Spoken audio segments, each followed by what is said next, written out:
What do you think makes this character Yellowjacket such a great villain? Well, I think the motivations are very clear and not what you'd expect from a villain. When we were first developing the character, basically it was money and power, and while he really likes those things, in the end, he really just wants the approval and love of his father figure, which is Hank Pym, played by Michael Douglas. So there's that tension between this sort of global terrorist and really just a sort of a sad little boy. So, what do you think motivates him? He wants his father figure to tell him that, give him a pat on the back and tell him he did a great job and he's proud of him. Okay, so when you're an actor and you're playing a larger than life character in a Marvel movie, do you approach it differently? How do you approach it? I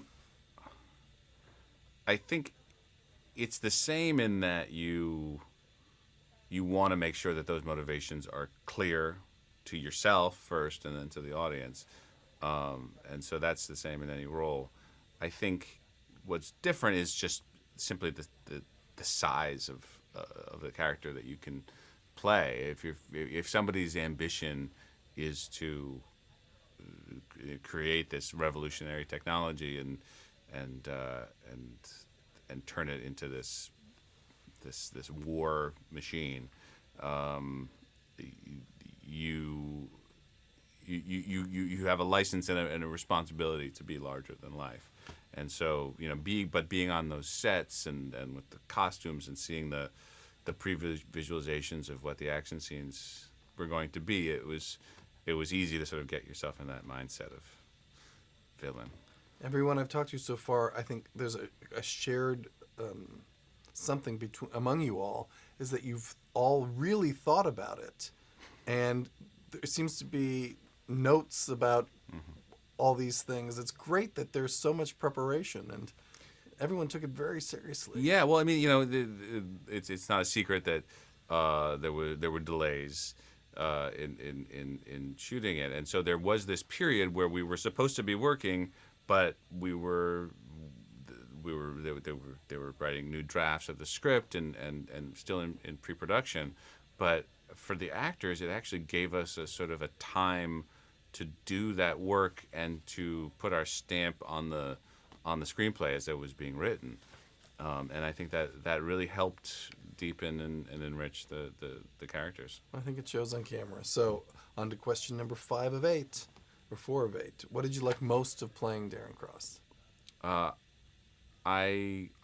love the costumes. I mean, they were just so over the top, and just like this crazy. It was sort of the suit sort of molded out of solid aluminum and these crazy leather jackets, and of course the Ant-Man suit is pretty awesome. So your experience working with Marvel, would you say, is a good one? Absolutely. It was from beginning to end. I felt, even though this is the hugest studio out there now, and there's a sense that it's just a sort of a giant machine, I felt this was as collaborative a film as I've ever been a part of. That's nice to hear. It really is. Okay, so the most fun thing about filming, I don't know what it is, you're going to tell me, and then you're going to tell me why it was so much fun. Well, it would have to be a tie, between, my very first day was sort of a microcosm of what the film was going to be. First, I spent the morning doing motion capture, just in a unitard with little dots all over it, going through all of the stunts in the movie and all the movements that I do when I'm the small Yellowjacket. So that was just pure physicality, fighting, and so fun in that aspect. And then the second half of the day was just this very quiet, intense, intimate scene with Michael Douglas. So it was sort of the full range of what you can do in a film, from the biggest, broadest, most physical thing to a very subtle, quiet scene. I didn't expect the word unitard in there anyway. All right. You've already told us about the suit, but what can it do? The suit is several generations advanced from the Ant-Man suit. It's bulletproof. It can fly. It's got these arms that can articulate and hit things and grapple things, but they can also shoot these powerful plasma cannons. So it's pretty formidable. You turned into a little boy for part of this, didn't you? Oh, it's just the coolest thing in the world. And I bought the little Lego action figure the second it came out. Okay, I like hearing that too. If there's only one word to describe the movie, what would it be and why? Fun.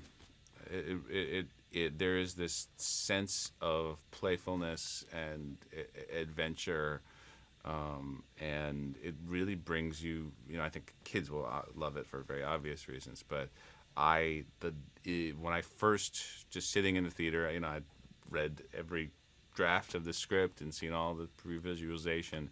But when I sat there and saw when he first shrinks, I just turned into a kid again.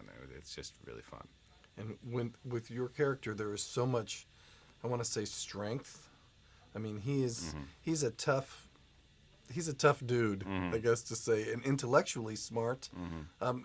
If he was a nicer man, it would be like very sweet. It's not to be. No, he never got what he needed as a kid. So now we all have to pay for it.